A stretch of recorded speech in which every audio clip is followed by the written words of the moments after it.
मनोज्ञा लोहेवाल इस वक्त जुड़ गई हैं हमारे साथ और जानकारी के साथ। मनोज्ञा, जिस तरह की घटनाएं इस वक्त ग्राउंड पर हो रही हैं वो जो दिखाई दे रही है एक तरफ, लेकिन उसे हाई लेवल पर भी एस्केलेट किया जा रहा है बीजेपी की तरफ से। क्या माहौल अभी वहां पर बन रहा है और जब आप लोगों के बीच जाती हैं वो किस तरह से इन घटनाओं को देखते हैं?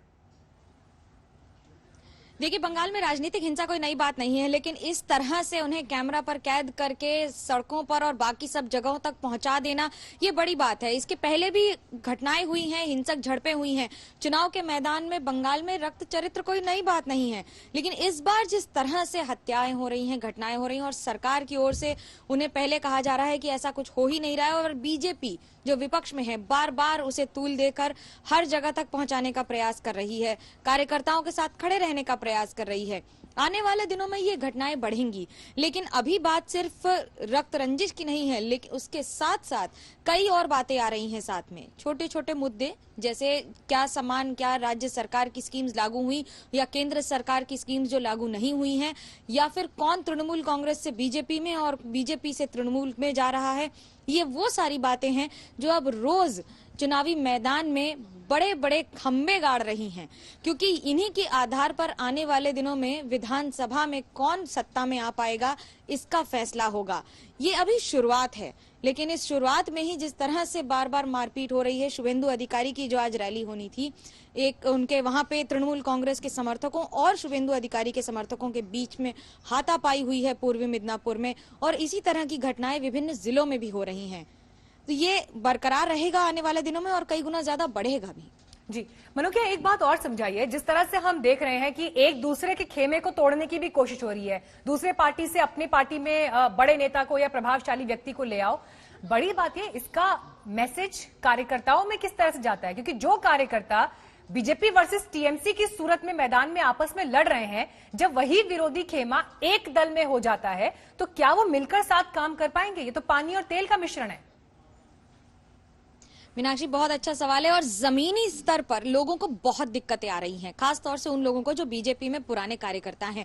भले ही वो नाराजगी अपनी जता ना सके, बता ना सके, बोलने पर उन्हें शोकॉज नोटिस भी कई बार भेजा जा रहा है, क्योंकि यदि कोई व्यक्ति, यदि कोई नेता तृणमूल कांग्रेस से बीजेपी में आ रहा है तो उसे बीजेपी ने ही हरी झंडी दिखाई है। कोई भी व्यक्ति बिना बीजेपी की इजाजत के बीजेपी में शामिल नहीं हो जाएगा। जिनके खिलाफ लड़ाइयां हो रही थी, जैसे जितेंद्र तिवारी का मामला था, जो विधायक है पांडवेश्वर से, पार्टी में आवाज उठी थी, बाबुल सुप्रियो से लेकर कई लोगों ने ट्वीट किया और ये भी कहा कि जो हो रहा है वो सही नहीं है, क्योंकि हम लड़ाई ही इनके खिलाफ कर रहे हैं। अगर राजनीति एक सिनेमा है और विलेन को ही आप हीरो बनाकर अपनी पार्टी में ले आए, जिसके खिलाफ आपके कार्यकर्ता लगातार लड़ाई कर रहे थे, तो उनका मनोबल टूटेगा, उस पर असर पड़ेगा। लेकिन क्योंकि आला कमान का फैसला है, ये पार्टी का फैसला है, इसे ही सर्वोपरि मानकर पार्टी के कार्यकर्ताओं को रहना पड़ेगा और आगे काम भी करना पड़ेगा। तृणमूल कांग्रेस में लेकिन तोड़फोड़ अभी भी जारी है। सौमित्र खान जो बीजेपी के सांसद हैं, उनकी धर्मपत्नी सुजाता ने तृणमूल कांग्रेस में शामिल होकर फिर एक बार ये साफ कर दिया कि पति पत्नी और पार्टी कोई भी अनभिज्ञ नहीं है और कोई भी समय अलग नहीं है जब बात राजनीति की होती है।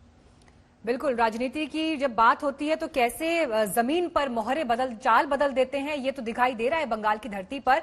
और अभी तो चुनाव में 4 से 5 महीने का समय बाकी है, और उससे पहले जिस तरह की बिसात बिछ रही है, लगातार वो सुर्खियां भी बटोर रही है। मनोज्ञा, एक बात यहां पर और समझना चाहेंगे। जिस तरह से प्रशांत किशोर ने बीते दिनों एक ट्वीट किया जिसमें वो कह रहे हैं कि इसे आप सेव करके रख लीजिए, क्योंकि अगर बीजेपी ने दहाई का आंकड़ा छू लिया तो वो ट्विटर छोड़ देंगे। जिस तरह के स्ट्रैटेजिस्ट हैं प्रशांत किशोर, इससे पहले कभी उन्होंने इस तरह का डायरेक्ट अटैक किसी दल के ऊपर जिसके खिलाफ वो स्ट्रैटेजी तैयार कर रहे हैं नहीं किया है। क्या वजह पड़ गई जो उन्हें ऐसा करना पड़ा? और जमीन पर जो वो तैयारियां कर रहे हैं, खुद उनको तृणमूल के भीतर समर्थन नहीं मिल रहा है।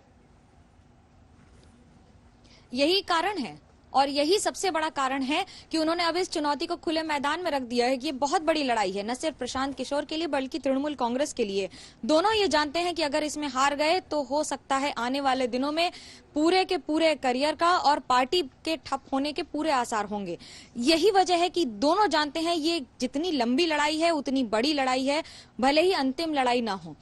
पार्टी ये जानती है कि ममता बनर्जी के राज में और ममता बनर्जी की अगुवाई में उनके लिए जीतना संभव है और सिर्फ ममता बनर्जी के वजह से ही जीतना संभव होगा। लेकिन प्रशांत किशोर और पार्टी के साथ उनकी जुगलबंदी किस तरह से बैठेगी?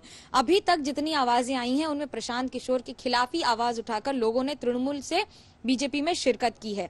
ये संख्या आगे दिनों में बढ़ सकती है या घट सकती है, इस पर रोकथाम लगाना पूरी तरह से पार्टी और पीके के हाथ में है।